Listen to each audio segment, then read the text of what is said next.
Fala pessoal, sejam todos bem-vindos a mais uma aula da disciplina de Programação 1. Eu sou o professor Flávio e hoje a gente vai aprofundar um pouquinho mais ainda os nossos conhecimentos sobre o uso do Java com orientação a objeto, trabalhando com dois conceitos extremamente importantes, como tudo que a gente já viu até agora.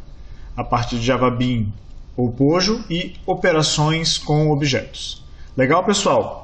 Vamos em frente então, que tem bastante coisa para a gente aprofundar nesta aula de hoje. Vamos lá.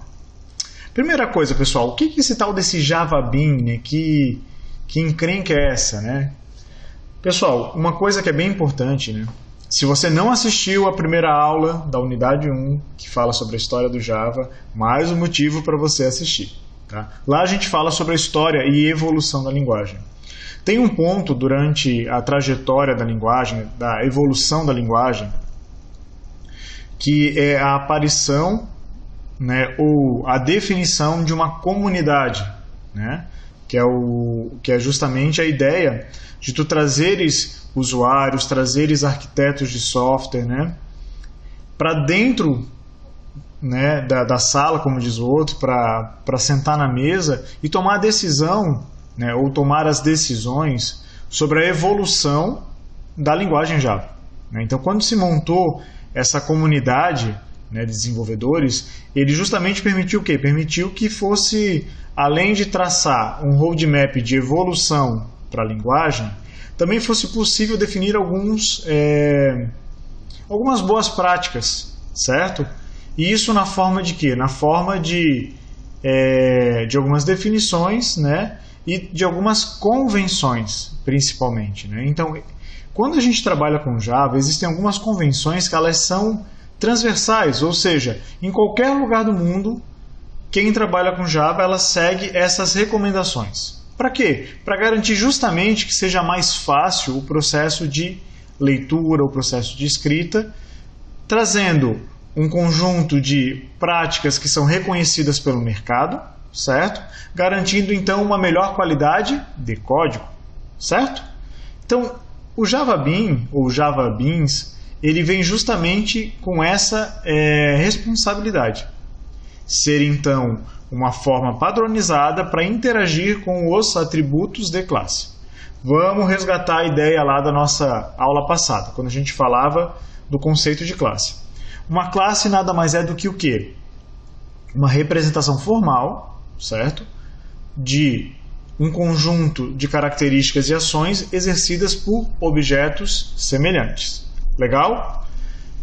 Então, se eu sei que meus atributos eles são as características das classes, né? São as características dos objetos que são representados na classe, eu trabalhar com alguns conceitos para garantir que a manipulação desses atributos sejam comuns é algo extremamente bem-vindo. Então o Java Pojo, ele prevê, o Java Beans ou Pojo, ele prevê justamente essa convenção que quais são os pontos principais? Primeiro, todo atributo de classe, ou seja, toda variável, todo atributo, né, característica daquela classe, ele deve ser privado, certo? Além disso, para eu fazer o acesso aos dados, aos valores deste atributo, eu devo utilizar o quê? Eu devo utilizar alguns métodos, né, específicos. Então, o primeiro deles que a gente pode estar trabalhando, e deixa eu colocar aqui minha caneta, é o método set, por exemplo. O que o método set ele prevê para a gente, pessoal? Ele é uma forma de você entrar com um dado no atributo, certo? Então, ele é uma forma de entrada. Legal, bem importante, né, pessoal? E o padrão é sempre assim, pessoal, é set e o nome do atributo, certo? Se aqui, por exemplo, em vez de nome fosse endereço, seria set endereço. Né? Se fosse CPF, set CPF, certo? Então, como o atributo ele está privado, o método ele é público para eu poder acessar ele de fora da classe, certo? Então eu venho cá e setaria o meu nome. De que maneira? Passando isso como parâmetro. que é a forma que eu tenho para fazer a ingestão deste valor para o atributo, certo? Daí aqui ele faz o seguinte, ele vai pegar o valor que foi passado como parâmetro e jogar para nome. Então, legal, vamos seguir um pouquinho mais, tá? Mas vamos ver uma coisa engraçada aqui. Pô, Flávio, mas olha só que curioso isso aqui. O nome do meu parâmetro é nome, certo? Por que aqui eu estou usando esse diz? O que isso quer dizer para mim? Pessoal, esse diz ele é utilizado para dizer que o atributo nome que está sendo utilizado aqui é o atributo da classe, certo? Aqui, se eu não faço diz, ele colocaria aqui esse nome é igual a ele mesmo. Então aqui eu estou dizendo o seguinte, olha, diz nome, que é o nome atributo de classe, ele é igual a esse valor que está sendo passado como parâmetro. Tá, Flávio, e se aqui em vez de nome fosse underline nome, eu precisaria colocar o diz? Não, não precisaria. Mas acaba sendo uma boa prática, né? Porque daí a gente sabe que esse atributo é um atributo de classe. Legal?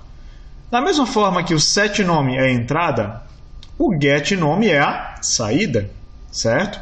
Então é o mesmo padrão, tá? Como eu estou recuperando o dado que foi ingerido, que foi injetado dentro do variável, agora eu tenho que definir, eu não tenho parâmetro, mas eu tenho o quê? Eu tenho retorno. Então aqui não é mais void, né? Se a gente olhar a assinatura do método do set, ele está como void, porque ele não tem retorno. Neste caso aqui não, eu tenho um retorno, que é o próprio atributo. Que atributo? Diz nome, ou seja, ele está pegando o valor que foi definido lá no meu atributo de classe, certo? Vamos ver um código aí no nosso case 1.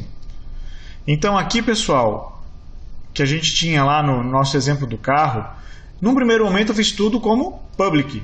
O que a gente mudou depois? A gente foi lá e transformou eles para private, certo? Ou seja, eu não consigo mais acessar lá da minha classe principal modelo, quantidade de portas e coisa direto. Eu não consigo mais fazer tipo obj.modelo. Agora, para isso, eu tenho o quê? Eu tenho os meus métodos de acesso ou modificadores, certo? Então, aqui está relacionado, por exemplo, com modelo. Então, neste caso, né, eu estou pegando diz modelo e jogando, né, recebendo o valor passado como parâmetro, como a gente viu lá no outro exemplo, né? Não tenho retorno no set, segue aquela lógica, né, set modelo. E aqui eu fiz diz modelo para saber que é o atributo da classe. Nesse caso aqui, pessoal, eu não usei o diz. Eu poderia usar? Poderia. Tem problema eu não usar? Neste caso, como eu não tenho parâmetro com o mesmo nome, ele já sabe que está relacionado ao atributo de classe. Certo, pessoal? Porque o escopo desses atributos é a classe, está aqui em cima, certo? Lembra que o escopo é delimitado pela abertura e fechamento de chave. Neste caso aqui, o escopo de modelo está aqui dentro.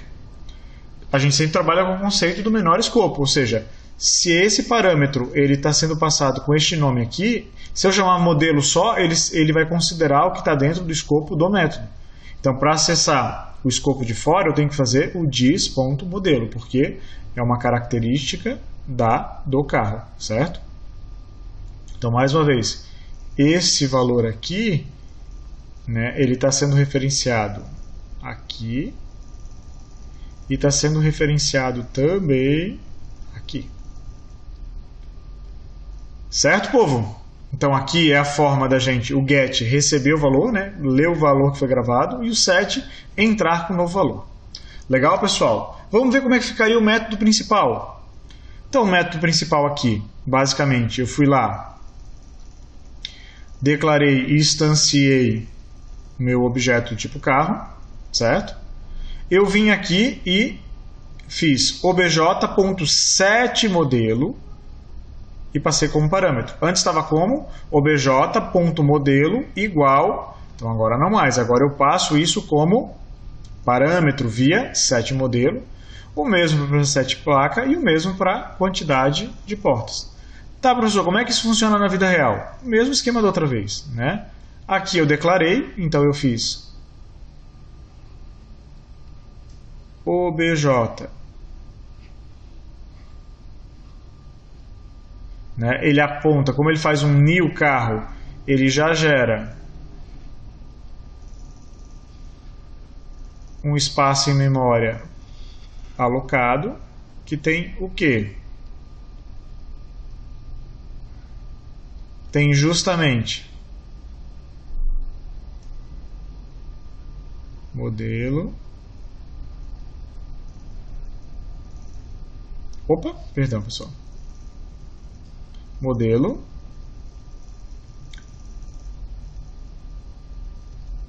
Deixa eu só voltar aqui.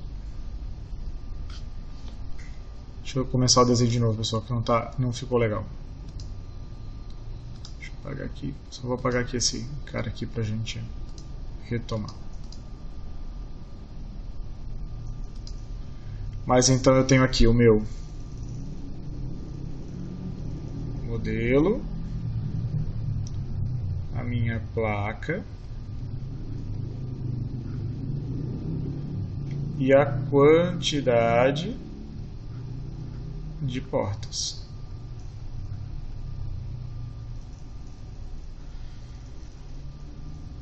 Neste caso, o valor passado, né? Ele vai fazer obj. Ah, tá, perdão, aqui faltou o apontamento. Né? Então, o igual, no caso daqui, né, do obj, que é uma referência, ele aponta para esse espaço em memória. Quando ele fala obj 7 modelo, ele pega obj 7 modelo, vai pegar essa caixinha aqui e vai fazer, ó. Aqui dentro é BMW X1. Qual que é a placa? Mesma coisa, obj 7 placa, então obj 7 placa QWE 1, 2, 3, 4. E a quantidade de portas, mesma coisa, obj 7 quantidade de portas, 4. Legal. Depois ele acelera sem problema algum. Vamos seguir para a gente ver mais detalhes. Vocês podem estar se perguntando, tá, professor, mas por que eu estou fazendo isso, professor? Se eu conseguir acessar isso direto. Pessoal, o uso desse conceito de JavaBeans é bem interessante, porque qualquer regra de validação de atributo você pode fazer no set, diretamente no set, por exemplo. Tá? Então você não tem a necessidade de ter isso espalhado em várias partes da sua aplicação. Você pode fazer isso apenas uma única vez, seja no set, seja no get. Tá? Então a ideia de se trabalhar com esse conceito, né, de JavaBeans é justamente para garantir que isso esteja centralizado de uma forma que eu garanta que aquele valor ele realmente esteja correto, certo? Então é uma forma da gente ter uma camada única, né, para aplicar essas validações, né, de valores. Tá? Sobre a questão do diz a gente já conversou, né, pessoal? É justamente essa ideia de trabalhar com a premissa do valor passado como parâmetro versus o atributo de classe, certo? Legal, vamos falar agora sobre mais um conceito bastante importante, pessoal, que são os estados dos objetos e os comportamentos. Primeira coisa, o que é o estado de um objeto, pessoal? O estado de um objeto é justamente o fato dele estar preenchido com alguns valores. Isso demonstra o estado. Por exemplo, aqui, no caso de uma classe carro com esses atributos, tá? Aqui eu tenho os estados relacionados a ele. No caso, eu tenho aqui um estado para a marca Ford, modelo Fiesta, cor branco, combustível gasolina. E no outro lado eu tenho, por exemplo, um objeto com a marca Mitsubishi, modelo L200, cor azul royal, combustível diesel. Certo? Então, os estados são justamente os valores que foram atribuídos para aquele objeto. Por exemplo, aqui, nesse ponto do código, certo? O meu estado do objeto é esse aqui, certo? Porque são exatamente os valores que fazem parte deste objeto, certo? Neste momento aqui, são esses aqui. Se aqui embaixo eu fizer 7 quantidade de porta 2, opa, lá embaixo o estado do objeto, ele é outro. Certo? Então o estado está diretamente ligado aos valores que foram colocados dentro do atributo. Legal? Quando a gente fala nos comportamentos, pessoal, são justamente a ideia das ações, né, que ele pode se fazer. Agora tem uma coisa bem importante, pessoal, que é o seguinte: Quando eu falo em comportamento, eu estou diretamente ligado aos métodos, às ações. Mas é importante a gente pensar que, às vezes, o comportamento ele se comporta diferente dependendo do atributo que eu tenho.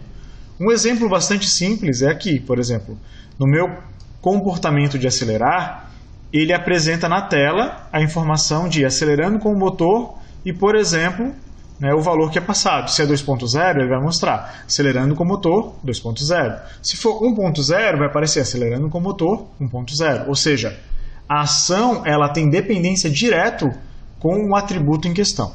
Certo, pessoal? Então isso é importante da gente entender que às vezes o comportamento ele depende justamente da questão da ação, dos atributos que se tem. Por isso ele pode ter comportamentos distintos para objetos distintos, se existe a dependência de valores de atributo. Legal? Continuando, pessoal, para a gente finalizar o nosso conteúdo da aula de hoje.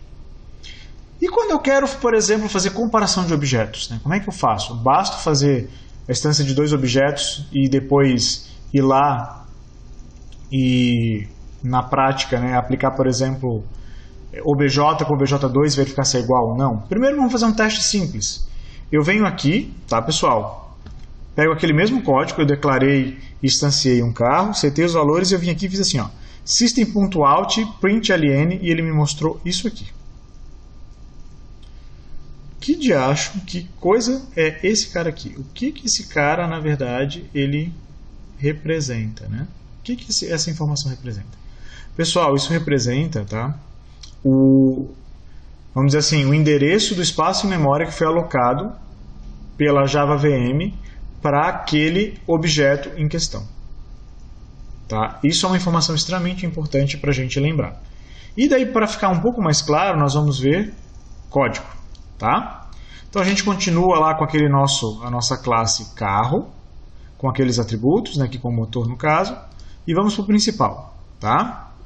Então eu já vi, por exemplo, que se eu executar, o resultado vai ser aquele valor que a gente já tinha visto. Eu vou rodar aqui o principal carro.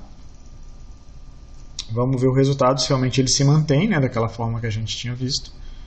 E depois eu vou fazer um outro teste.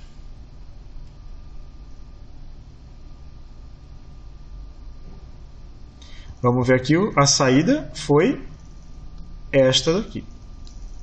Tá. Então vamos fazer um teste agora que é o seguinte, pessoal. Vamos apagar isso aqui. E eu vou criar um outro carro. Tá? Chamado de OBJ2.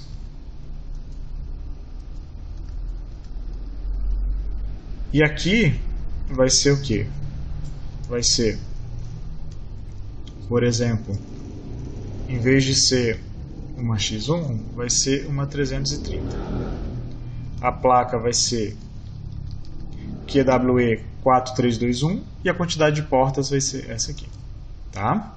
Nós vamos fazer uma comparação. Se OBJ for igual OBJ2, ele vai me mostrar uma mensagem na tela falando o objeto é igual, se não, ele vai dizer que o objeto é diferente. Legal, vamos rodar esse código agora para ver.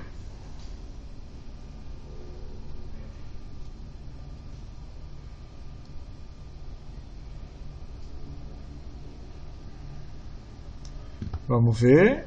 O objeto é diferente. Legal, ele realmente é diferente. Vamos fazer então o seguinte, pessoal. Vamos aplicar, na verdade, o mesmo valor. Tá? Então eu quero agora trabalhar com objetos iguais. Tá? Não tem diferença entre eles. E vamos rodar esse mesmo código.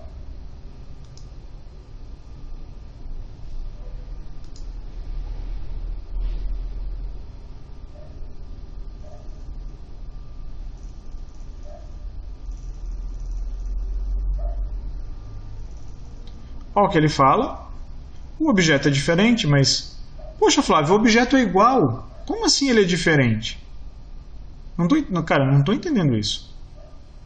Para facilitar o meu desenho, pessoal, tá?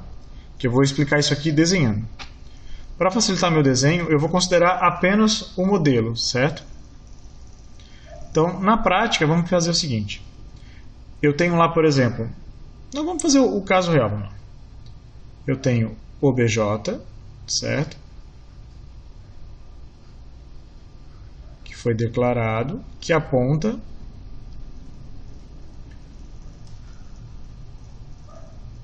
para um objeto em memória, que tem modelo, que tem placa e que tem quantidade de portas.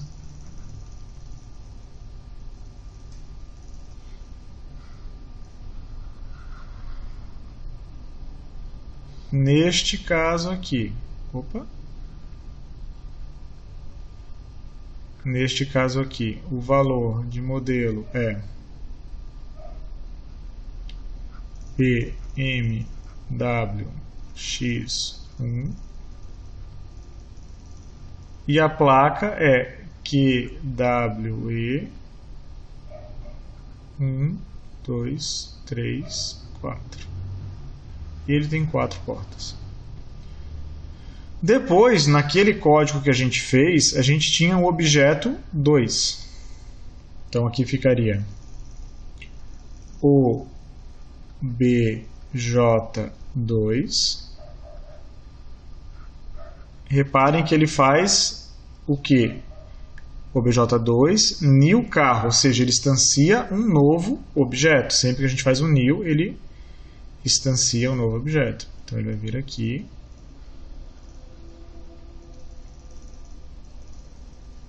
E vai fazer modelo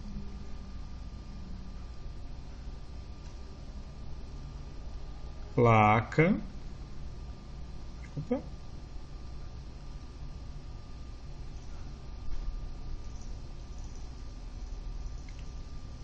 e quantidade de portas.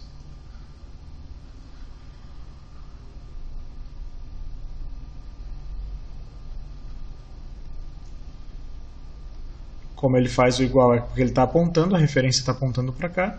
E os valores que a gente viu no código eram exatamente os mesmos.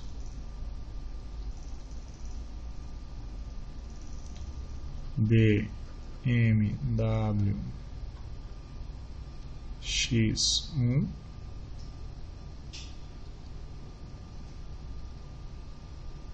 QW E 1, 2, 3, 4 e 4 portas. Quando é feito a comparação, pessoal, ele verifica o quê? Se o objeto em si é o mesmo. Não me interessa que os valores são iguais. Os objetos, as referências estão apontando para objetos diferentes, certo? Por isso que ele não entra aqui. Se eu vir aqui no código e pedir para ele mostrar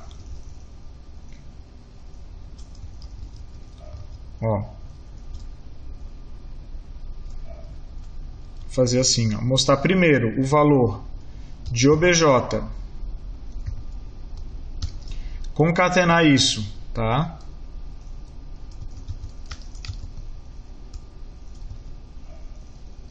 Com o valor de OBJ2, vamos ver o que vai sair.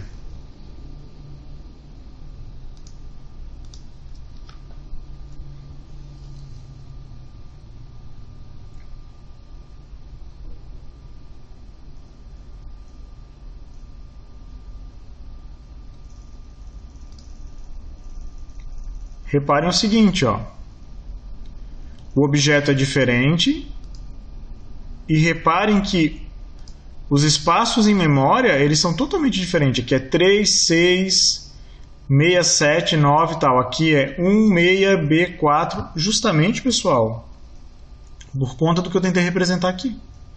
Porque quando a gente faz esse new, ele está gerando uma nova instância. Então, se eu quero fazer a comparação, eu vou ter que fazer a comparação, por exemplo, baseado o quê? Baseado nos gets, por exemplo. Se eu levar em consideração que o código ele é, por exemplo, igual baseado na placa, eu vou fazer, então, obj get placa, se ele for, aqui a gente está falando de string, né? Então, ponto equals, que é porque são dois literários, né? For igual a obj2.get placa, daí ele estaria fazendo isso baseado o quê? Baseado no valor, né, de um atributo do teu objeto. Mais para frente a gente vai estudar que existe uma forma de fazer isso via método, coisa e tal, para ficar mais direto. Mas o fato é que aqui a gente demonstra bem claramente que eu não consigo simplesmente comparar dois objetos, porque os objetos, se eles passaram pelo new, eles são instâncias diferentes, mesmo que os valores sejam iguais. E isso vai estar representado o quê? A gente vai ter que fazer na mão. Então, por exemplo, aqui, ó, eu tenho dois objetos que são diferentes, mas ele me diz, ó, o objeto é igual, porque a regra de negócio que eu impus, que era verificar o conteúdo get placa de obj e get placa de obj2 são iguais. Então ele pegou get placa obj get placa QWE123 obj2 get placa QWE1234. Então, tipo assim, eles são iguais. Por isso que ele mostrou aquele valor igual. Beleza, pessoal? Espero que vocês tenham gostado da aula. Tem bastante coisa legal pela frente. Não deixem de continuarem estudando e vendo as nossas aulas. Vamos em frente, que tem bastante coisa legal por aí. Grande abraço e bons estudos.